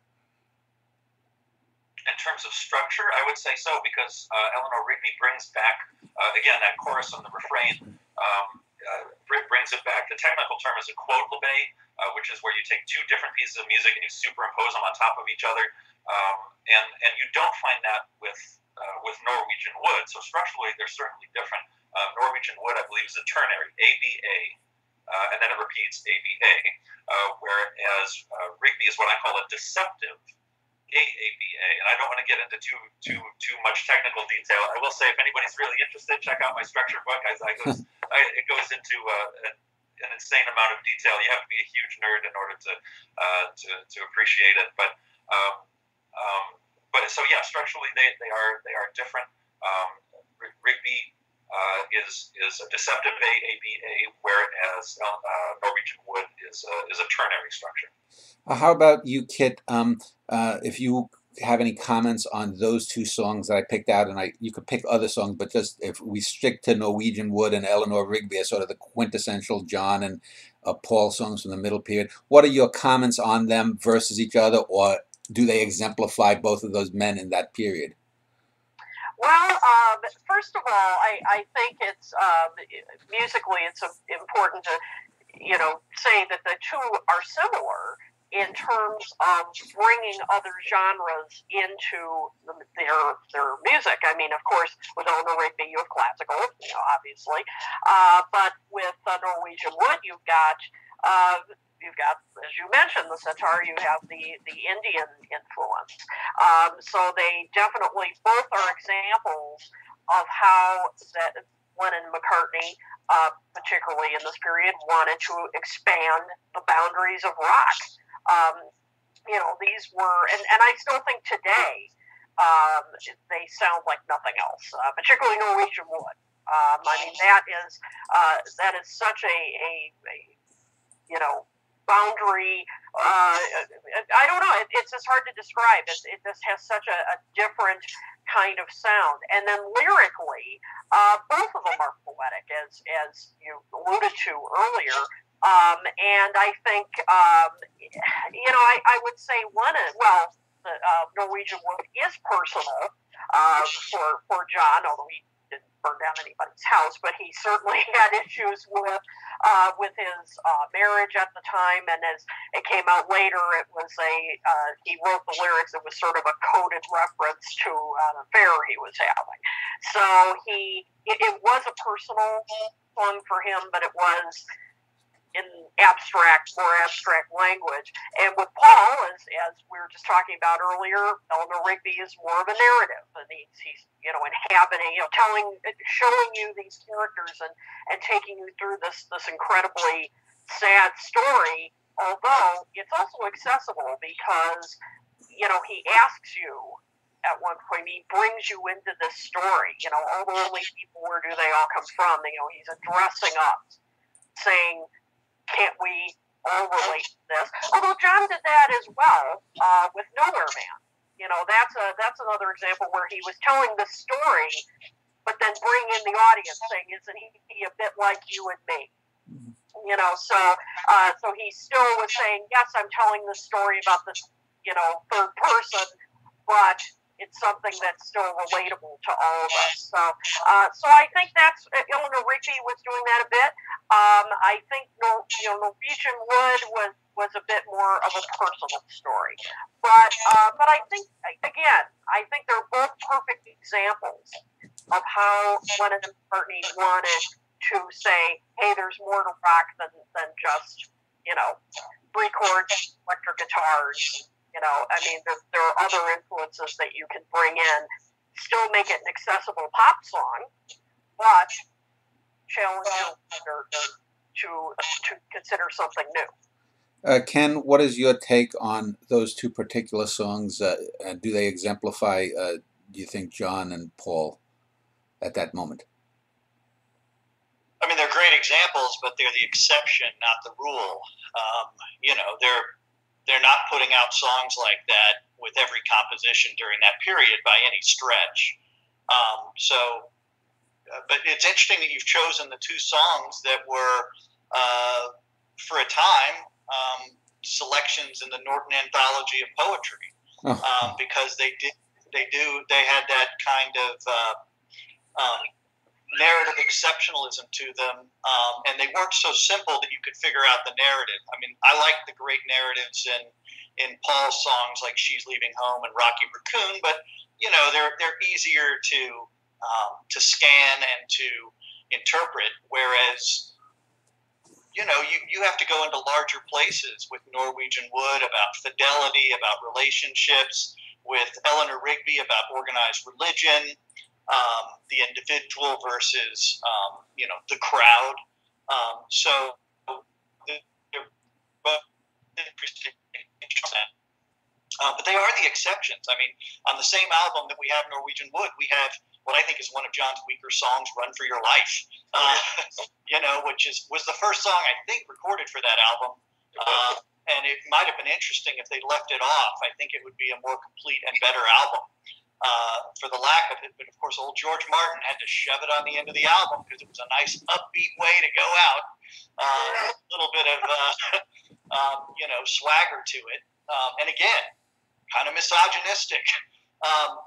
The Beatles were, I think the deeper level of symbolism and symbology on those songs is worth considering. You mentioned, of course, Eleanor Rigby. The 2 most disputatious pieces of work in the Lennon-McCartney canon are "In My Life" from Rubber Soul and Eleanor Rigby, and I think the reason why they would fight over them in post-Beatles interviews was that they were really that good. They were great compositions, and they wanted a piece of them. They weren't fighting over "Run for Your Life." You never see Paul fighting. You never see Paul fighting for a piece of "Run for Your Life," right? It doesn't happen. But they both had something to say about those 2 songs because they were really, really good. And of course, Paul, rightly so, likes to remind us that he came up with the fire at the end of Norwegian Wood, because those are songs worth having a piece of. they are great examples of why the Beatles are the sum of their parts. You said, I want to slightly gently correct something. I mean, Norwegian Wood didn't really have an Eastern influence. That was adorned later because George had the big sitar case with him and wanted to play that drone. John wasn't thinking of, hey, I'm writing an Indian song here, but what he discovered was, wow, that instrument really accents what I'm trying to do here. And it's interesting, Ken. If you listen online, I said we don't have a lot of the actual recorded Beatles stuff online, but there are a lot of demos of Beatles stuff online. And there's 2 or 3 earlier versions of Norwegian Wood that you can hear where John is singing, and the original version of Norwegian Wood is almost sounds like Charles Manson. It's almost really dark, like it's got John sounding like he's a psychopath almost. And it's interesting how the sitar sort of leavens that song into something more beautiful and more emotionally deep. If you get a chance, I don't know if you ever heard it, Ken, but you might want to look them up online because there's 2 or 3 earlier versions of Norwegian Wood, and you're like, holy shit. I have indeed, and there are a number of moments like that, but the songs too are the sum of their parts, and I think that's what I've got on that. Okay. Well, I want to try playing an audio clip. Just see if you can hear. I don't know if this is going to work, but just see if you can hear this clip from Norwegian Wood. There it comes. Did you hear that? No. Oh, okay, then forget it. I won't. Okay. It's not working. Well, I think Aaron should now have to sing that clip for us. Well, the trick is I was going to play Fourth Time Around by Bob Dylan at the same time as I played Norwegian Wood because they're so similar. They're not identical, but it would be difficult trying to sing both of them at the same time to illustrate my point. So, I'll pass. I do want to go then to Sgt. Pepper and then get to the later Beatles. Again, this is one of those things we could do a very long show, but I don't want to take too much of the time today. To Sgt. Pepper was 50 years. It's the 50th anniversary. One of the things I want to talk about at the end of the show is the utter lack, I think, of many pop bands today to move music forward. And I think, first off, Sgt. Pepper to me, and I want to talk about the album overall rather than the individual songs because there's so many good songs there, but it seems to me to have had a very early impact with progressive rock, the Moody Blues, Yes, etc., all of that stuff from the early 70s. But if I listen to it now, it's like musicians today don't even acknowledge the how big a break that was, I think, from even the stuff the Beatles did earlier. Just the whole concept of it's sort of like a symphony, the mixing of the classical idea of a whole album devoted to a concept. Let me start with Kit this time. Do you think that that, just speaking album-wise, that it's so far above what we have today? You wonder why haven't people... I mean, we talk about the Beatles' influence, but to me, I don't see any contemporary artist really doing that kind of stuff and really experimenting the way the Beatles did. What is your take on Sgt. Pepper's in its moment and influentially? Well, I mean, it's, and by the way, this is kind of a debate in Beatles circles. Was Sgt. Pepper really the Beatles' greatest album? And I would say it was definitely their most important. I think everybody agrees on that. Some people argue Revolver was actually a more consistent album. But I think no one can deny that Sgt. Pepper, I mean, it was so of its time. I mean, it captured the zeitgeist of the time, and it's, but also, as I know I sound like a broken record here, but I will say again, it expanded what was considered rock music. It turned it into an art form. Even the album cover art was it was art in its own way, and the music itself was again incorporated different genres, but it really captured the time. Now, as far as its impact on today, I mean, it certainly did impact a number of bands. I remember, I'm sure you all remember, I think it was the early 90s when Tears for Fears sort of tried their hand at it with Sowing the Seeds of Love. So, I mean, it's still there. But I have to, excuse me, sadly agree that I'm not seeing, and at the risk of sounding like a grouchy old person saying, nothing is, today's music is all crap. I mean, I don't want to sound quite like that. But experimentally, I don't know. I don't see quite the risk-taking that the Beatles took in the 60s. It's a bit more now, I think, about sales and, what is going to have the most mass appeal. And that does stifle creativity and art and risk-taking to a great extent. So I'm not saying Sgt. Pepper has zero influence on today's music. It does. But I will agree that I'm just not at this point. I hope in maybe the next few years or so I'll be wrong. Yeah. But at this point, I'm not. Yeah, I too am not hearing like real risk-taking kind of music. Well, Ken, to follow up on that, I recently read several articles in the last 2 or 3 years by musicologists where they have now done computer studies that show that the late 60s, not only the Beatles, but bands like the Doors, Cream, etc., that today's pop music is much more repetitive, both musically and lyrically, and it's less complex. You have less going on in the songs to engage someone. Would you agree with that? And do you think that, in a sense, that Sgt. Pepper ushered in a brief era of musical complexity in pop music that has now gone by the boards? Ken? I've seen those studies too, and I would agree.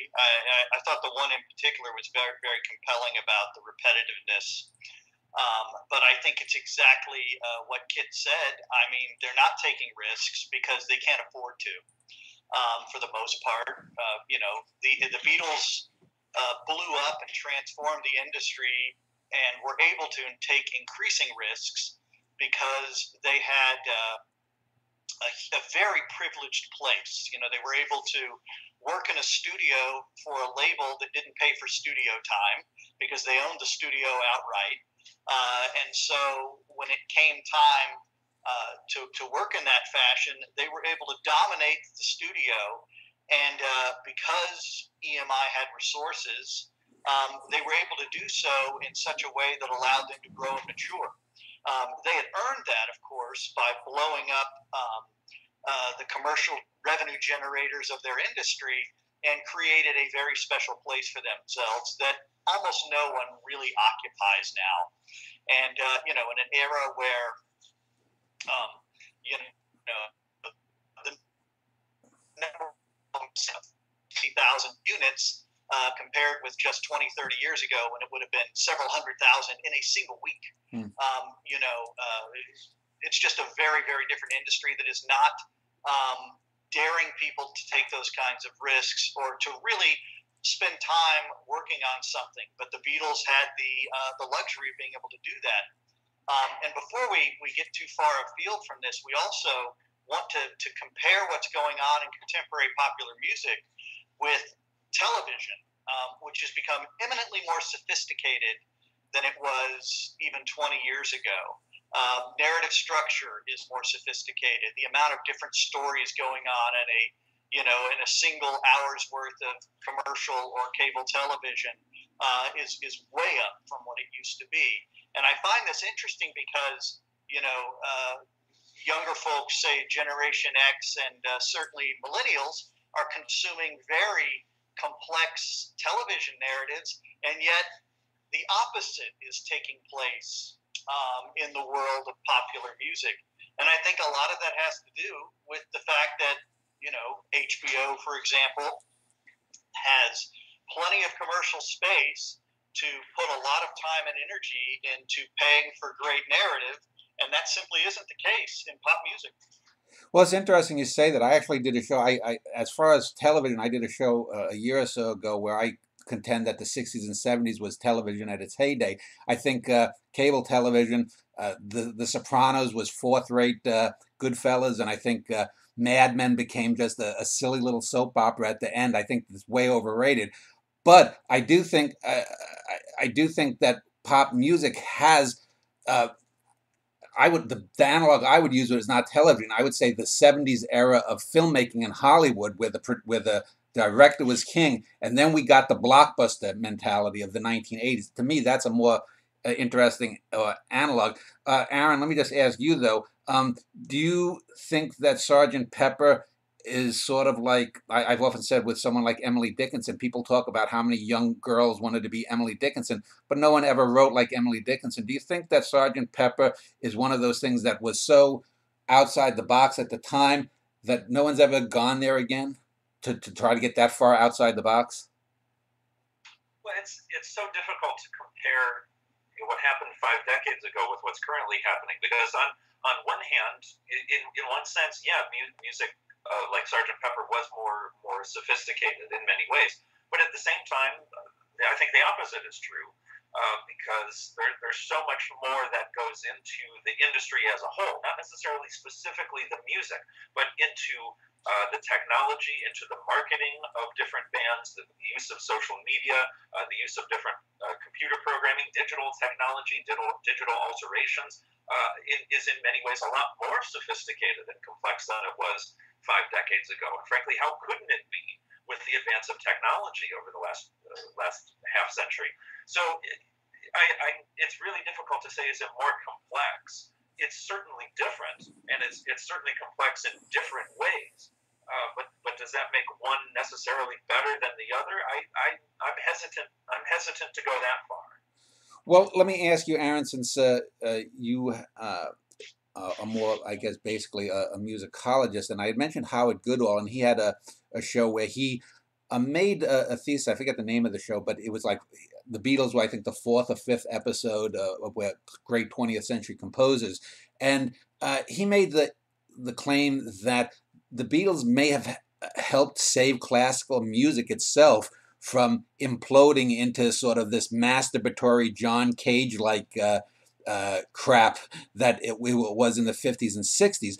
Do you think that the Beatles, and I'll talk about, say, the White Album, Abbey Road, and Let It Be just to end the Beatles, but do you think that once we get to Sgt. Pepper, that the Beatles may, in a sense, 100 years from now, be considered more influential in terms of their music outside of pop, their influence outside of pop music? I certainly think they contributed to it. In one of George Martin's biographies, he talks about how in the 60s he thought classical music was dying. Yeah. And I've heard people say that this year. I've heard it. If I infer, it's been said for quite a long time. Classical music is dying. People don't care about classical music anymore. And again, to a certain extent, that's right. But I think the Beatles did a lot to help revive interest in classical music. There's a quote from Paul where he compares what the Beatles did with what Johann Sebastian Bach did. He had to churn out a cantata a week for 30 years or something like that. I don't know what the number is, but he just had to whomp this stuff out and just produce and produce and produce. And that's exactly what the Beatles had to do. Totally different media for reaching their market, totally different stylistically. But in the sense that both Bach and the Beatles had to produce massive quantities of music in very short amounts of time is accurate, more or less accurate. Then there are things like the piccolo trumpet that Paul hears in the second Brandenburg Concerto of Bach's, yeah. And he hears that and says, "That's what I want on Penny Lane," yeah. And that helps instigate Baroque rock, as it's sometimes called. So. The fact that the Beatles were willing to explore the more classical side of things, I think did revive a certain degree of interest in classical music.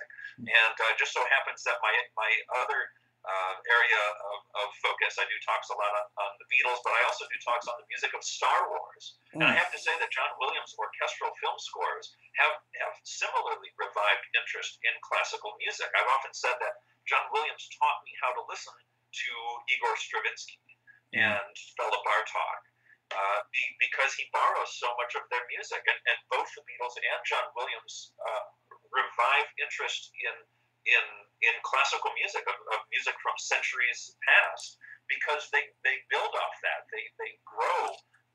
They take it and expand on what composers before them had done, and whenever that happens, that renews interest in the music that inspired those advancements. It's kind of like how a couple of years ago, Barry Bonds, I don't know if you guys are baseball fans, but I always think in terms of baseball metaphors. When Barry Bonds broke Hank Aaron's home run record, which is about 10 years ago now, there was a lot of renewed interest in Hank Aaron and consequently in Babe Ruth as well. And it's the same kind of thing. Whenever something in contemporary life happens that draws upon what happened in the past, those events renew interest in the past, and that happens in baseball as well as in music.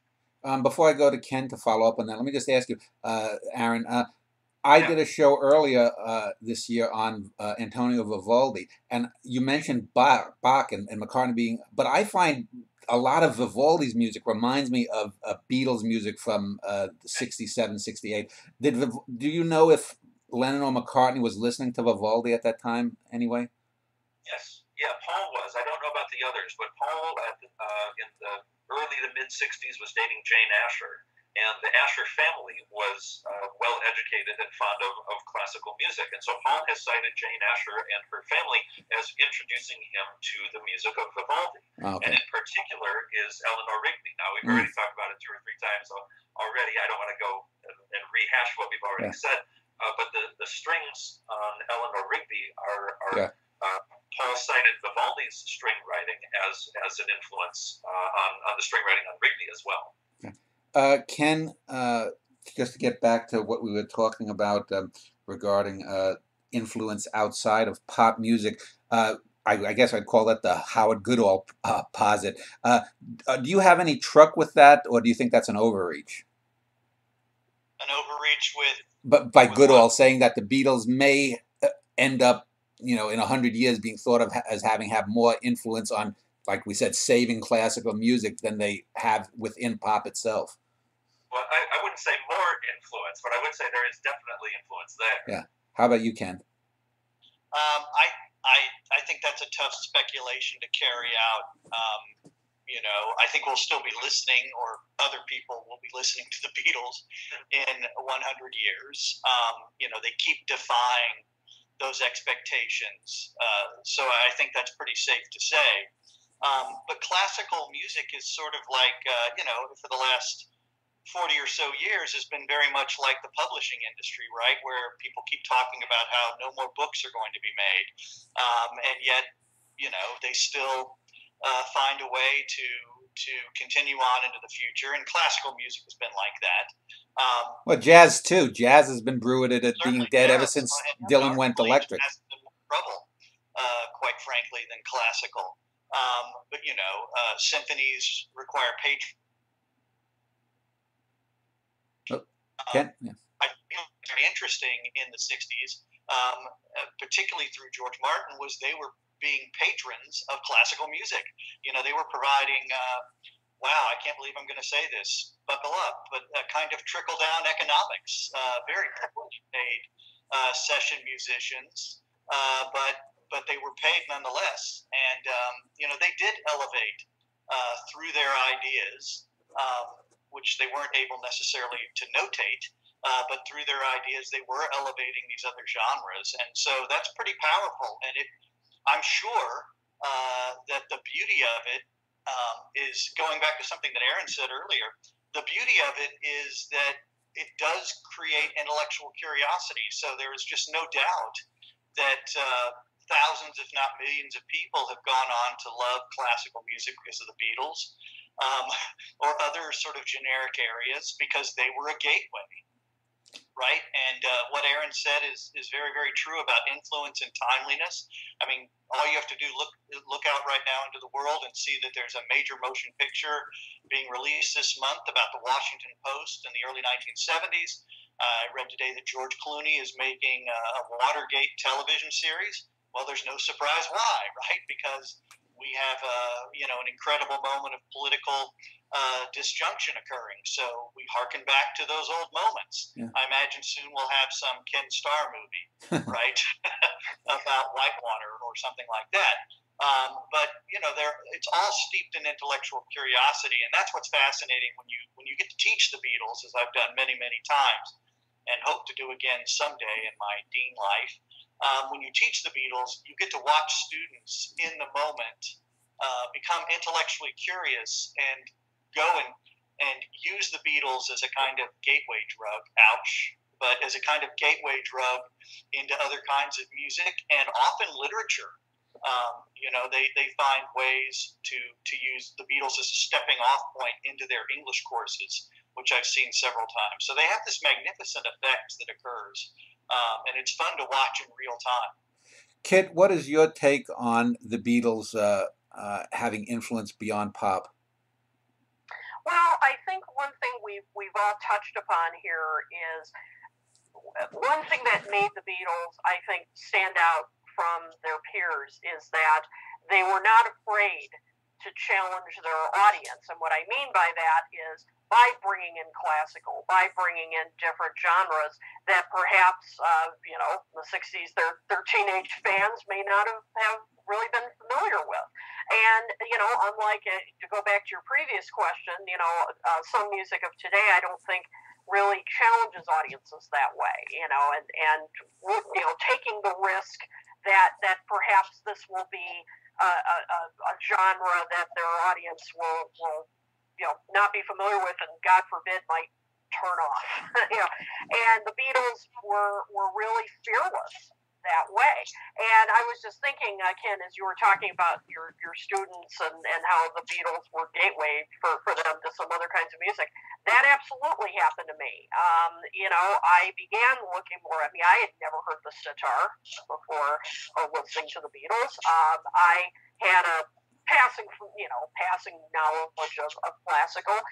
They introduced me even, to R&B artists like, Larry Williams, Arthur Alexander. I mean, people I had not heard of until I started getting into the Beatles. So they were definitely a gateway drug for me in that sense. And I think that's, again, what made them stand out. And so I think, sure, you could say that they may also be responsible to a point for continuing interest in classical music, but I don't know. I think there are other areas that they influenced as well, and I think will continue. And as you said, Ken, I think that's going to be perhaps their one of their many reasons that they will endure is that they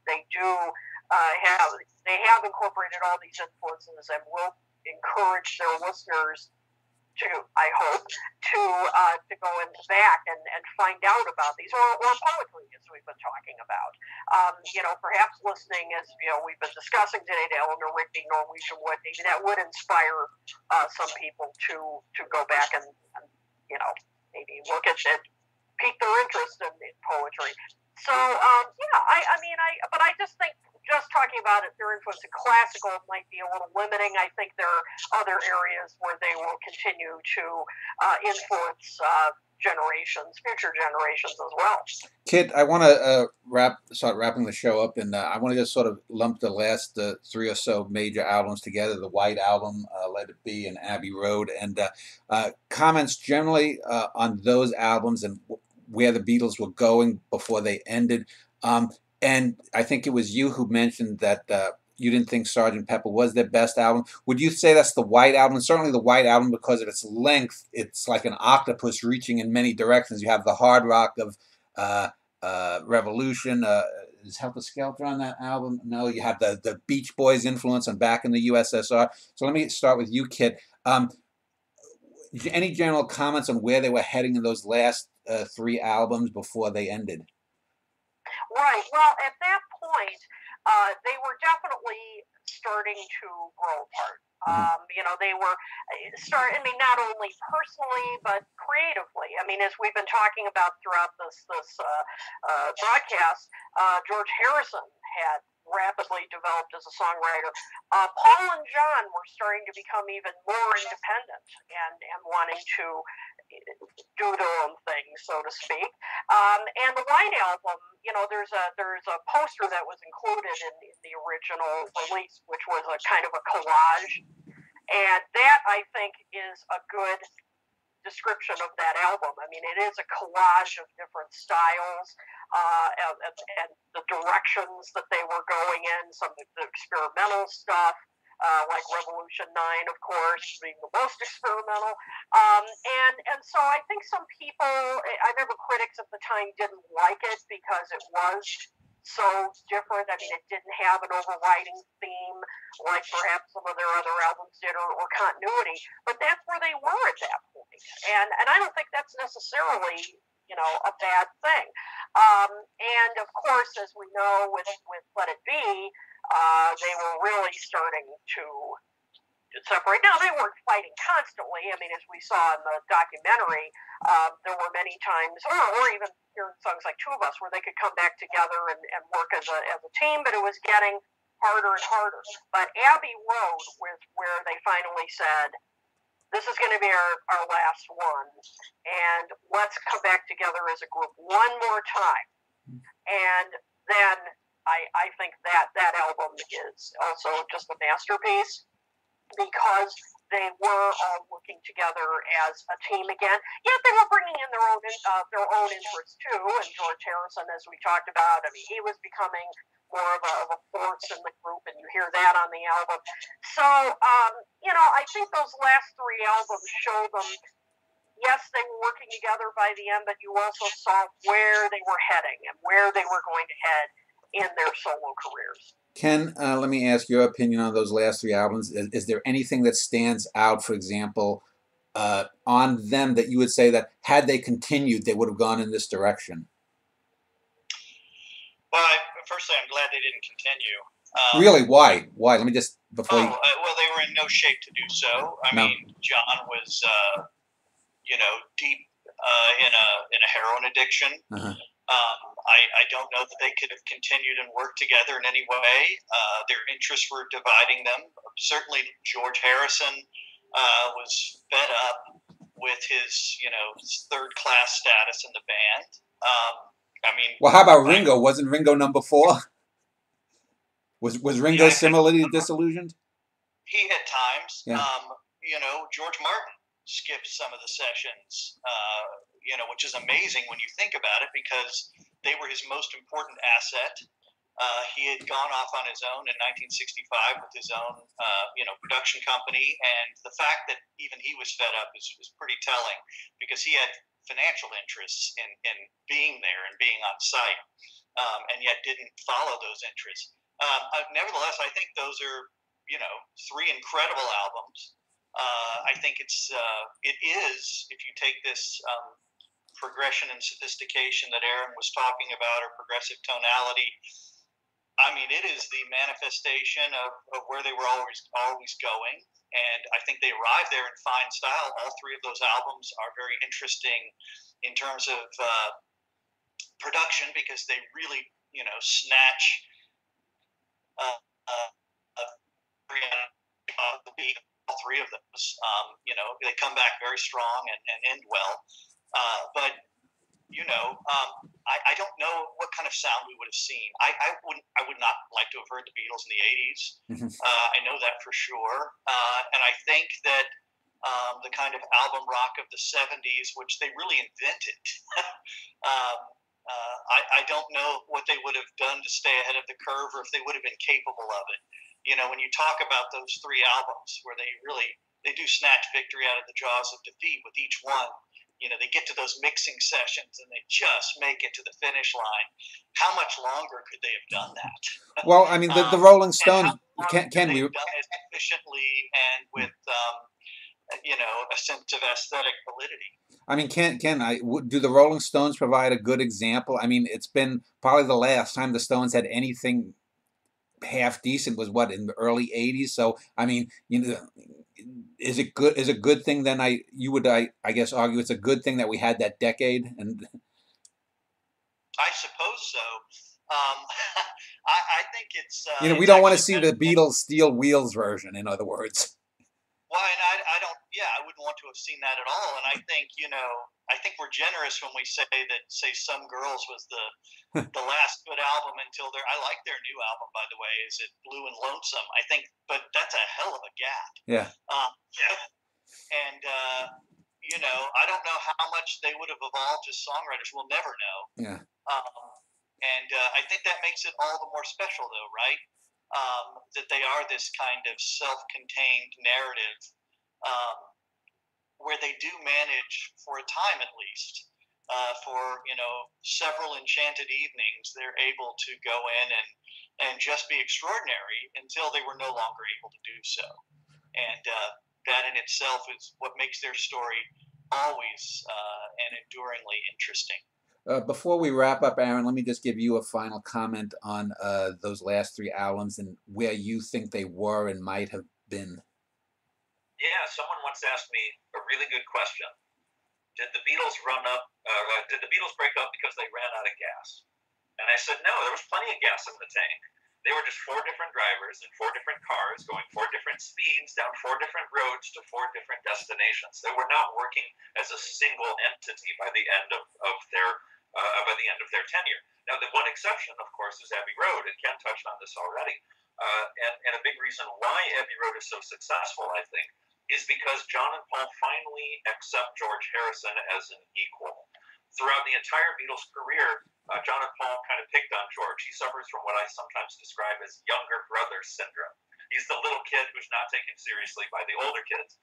And that's not the case on Abbey Road. He finally gets 2 songs that I think are just as good as anything John and Paul ever wrote. And Here Comes the Sun and Something. Furthermore, Something was released as an A-side as an A-side single. I think George had a B-side or 2 before that, but Something is his first A-side. And so for John and Paul to say, look, George, you've done A-side material work, you deserve the A-side, it means that all 3 of them are on more or less equal footing. They're accepting that all 3 of them are first-rate composers and performers. The problem is that is not a very stable relationship. The Rolling Stones have a clear frontman in Mick Jagger. They have one guy who is their frontman, and that's a much more stable dynamic for a band than a 3-headed or even 4-headed monster that we get with the Beatles. So I personally consider Abbey Road to be their pinnacle. I think that is their best work. I think it's their best album, but you can't sustain that. It's like, what would Beethoven do with the 10th Symphony? How does he follow up the Ninth, which is one of the most epic pieces ever written? Well, how would the Beatles possibly follow up Abbey Road? They had to break up after that. There was, the Beatles had run their course. George had elevated to a first-rate level, and now they have to go and do their own things. I don't see any way to follow up an album like Abbey Road. Aaron, you mentioned him as an equal. Did Lennon or McCartney, they're famously Lennon-McCartney or hyphen McCartney, and McCartney has sometimes wanted to reverse that. Was there ever any songs that were Harrison-McCartney or Lennon-Harrison songs? One of each. Yeah. When the Beatles did one of their earliest recordings, it was, correct me if I'm wrong, Ken and Kit, was it Cry for a Shadow? That's Lennon-Harrison. Is that right? Right, and the other is In Spite of All the Danger. Yeah. And In Spite of All the Danger is McCartney Harrison. Okay. So one of each. Okay, well, let me wrap it up, and I'll start with Ken. Earlier, I sort of put this posit out about what I call founder syndromes, or what you said, an issue regarding primacy. And I mentioned people like Picasso and Shakespeare, etc. But to me, the biggest analog, or the best analog I can think of for the Beatles in terms of worldwide popularity actually goes back to silent films and Charlie Chaplin. Charlie Chaplin, at his height in the teens and early 20s, was the most famous, most recognizable human being that had ever lived. I mean, we can talk about Napoleon, you can talk about Genghis Khan, you can talk about Jesus Christ, whether he was a historical figure or not, but no one knew what these guys, with the exception of Napoleon, looked like except through paintings. We know what Chaplin looked like. We later found out what he sounded like. He was everywhere. And as his career went on, we saw him, as he moved away from the Tramp, a lot of film critics became sort of revisionist, and they'd say, well, Buster Keaton was better, or some people even Harold Lloyd. And I would always argue, though, that Keaton and Lloyd never had something like City Lights or The Kid or those moments of emotion that give a Chaplin film greater depth. And I would say that the Rolling Stones and some of the other British invasion bands, while they would have great stuff, similarly weren't as experimental, weren't as deep. So I use Charlie Chaplin as the analog to the Beatles, as one of these founders that was actually better than the other people. It's not just an illusion. Ken, would you agree with that sentiment? And do you think that Charlie Chaplin is a good analog to describe the Beatles versus their peers? I would, and I hadn't thought about that before. I like it a lot, because one of the reasons too that both Chaplin, if we're going to go with this for a moment, and the Beatles enjoy the privilege of cultural moment, and what that brought to both of them is is the fact that they were existing in a place where they were the only show. Moving to the Beatles for a moment, when you look at the Beatles, they didn't have to compete with 100 different cable channels or 24-hour sports or 24-hour news. They were able to enjoy a kind of preeminence, and as we've talked about today, they also quickly in '65 explode their demographics so that suddenly everybody is in a way looking for the new Beatles album. And when a new Beatles album would come out, it would be in the pages of the New York Times and the Times London. So yeah, those are extraordinary cultural moments, and for very similar reasons. And it does have a lot to do with what they ultimately did when they had that stage, right? Chaplin, you go back and look at his films, he evolves. He evolves in terms of the tramp and the way the narratives. He did something with that moment, and the Beatles do too. As we started to talk about at the outset, all three of us continue to be interested and fascinated by the Beatles because of the nature, of the blinding, complex nature of their achievement. In fact, it's so blinding and complex that they weren't even aware of it. Or aware of the parts. It really is quite stunning. And I imagine, both Kit and Aaron would say the same thing. I would love if we would have the next great pop explosion. I would love to see it. I would love to experience it. It won't make me stop loving the Beatles by any stretch, but I want to have that experience. I would love to see it flower in that kind of sense. I don't know that it can happen given the nature of media, and as Aaron said very effectively earlier, it is so complex, and the gatekeeping is so fierce and actually mean at times that I think it would be tough for an act to try to make it through today's world and keep their sanity. But I'd love to see that next great pop explosion. Kit, I mentioned earlier that I grew up sort of in the '70s, the post-Beatles era, and there was a sense then on Top 40 music that, okay, we're enough with the Beatles, and we had the singer-songwriters, the Jim Croces, the Gordon Lightfoots, we had the disco, and whatnot, and it wasn't really until like the late '70s, I think Beatlemania became big on Broadway, and that we saw, we had. For a decade, we've turned away. Now we're back to them. And I put this in the same way as with Chaplin. In Chaplin's later films and the communist stuff, he was forced out of the country. They ignored Chaplin. And now a lot of film critics, I think, are coming back to Chaplin. Do you see any parallels? And what is your take on the Beatles going forward influentially? Well, I mean, you make an interesting point about how some things can be appreciated more as the years go on. I mean, I think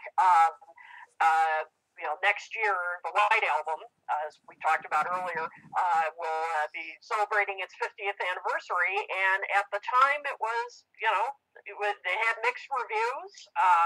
I mean, obviously it did well, but I think in recent years there has been more, look back on it. We have context now. We, benefit of hindsight, etc. I think it's more appreciated. I think it's for its, its collage-like structure.